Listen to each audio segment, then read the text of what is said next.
Hey everybody, it's UnderMyCap and welcome back to another video where today I'm going to be explaining each function of a command block and go into depth in each one.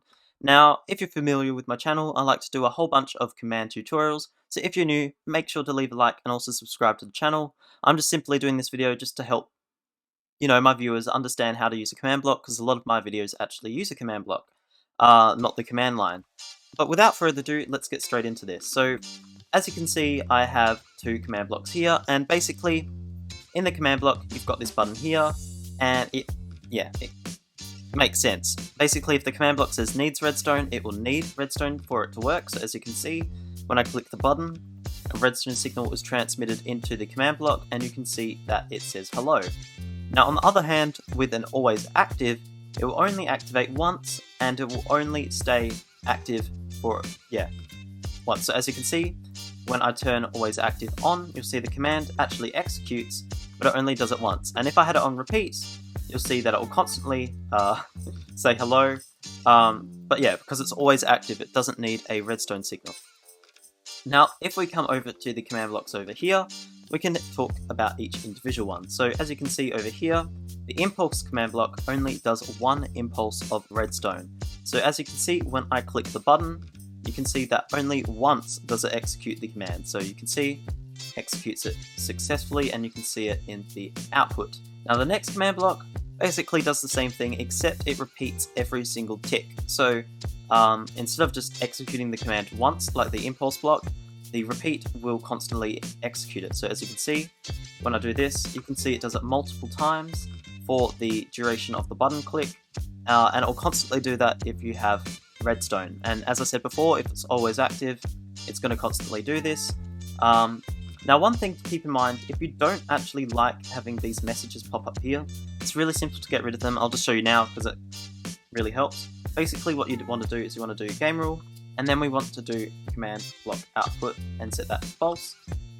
Now, whenever we hit the button, you can see that it doesn't pop up, which is really, really cool. Now, the next block, this is the block which is apparently getting you guys. It's actually really simple once you understand it, but the chain block is probably one of the coolest commands there is in Minecraft, or command blocks in Minecraft. Now, at the moment, it doesn't do much because we actually need to set it up in a chain, which I've set up over here. Now, a chain command block actually goes on to the end of a command line. So as you can see, if the command block is pointing this way, you want to put the command or the chain block here so that the arrows are lining up. If the arrows don't line up, it means that the command will not work and you have to line them up.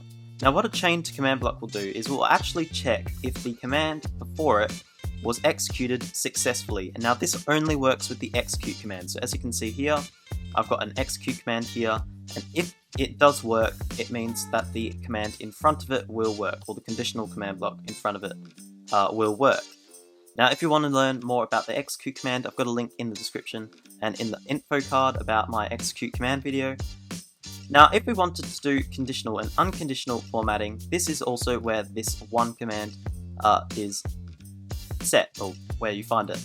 Now, this command only works, or these two little buttons here, only work for chain command blocks. And the reason why is because it relies on conditional and unconditional formatting in the command before it. So please note, I may have said this before, it only works with execute commands, as if an execute command doesn't run properly, it will say false, and if it does run properly, it will set as true.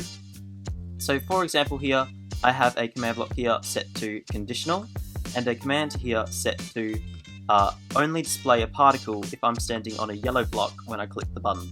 So as you can see, when I click it, nothing happens because I'm not standing on the yellow wool, but as soon as I stand on it, you see that I get the command for the particles. I don't know if you can see it, I'll just change the speed. You see I get the particles, and I also get the sound, which is in the conditional block. Now, you're probably wondering, oh, that's pretty simple, and yes it is, and the other mode is really simple as well. Basically, unconditional means that no matter what, the command will constantly or always go through these two command blocks, even if I'm actually not standing on the wall. So if I click it, you'll see you still hear the sound which is playing through the conditional block, but you notice that the execute command, which is testing if I'm on the yellow block, hasn't tested true, meaning that this block here actually isn't seeing if it's tested anything, it's only relying on the command block output. Now please note in this video I've had this set to always active. You do want this always set to always active just because the command block will only work if it has redstone power. You can also put it next to a redstone block, anything like that, but if there is no redstone, as you can see here, it just won't work. But yeah, so that's basically a short command tutorial on the command block. One of my viewers actually suggested this video to me, so if you have any other ideas, make sure to leave it in the description below. I'll make sure I read through them and get a whole bunch of more video ideas. But yeah, thank you so much for watching, and I can't wait to see you in the next video. Don't forget to subscribe, and yeah, see ya.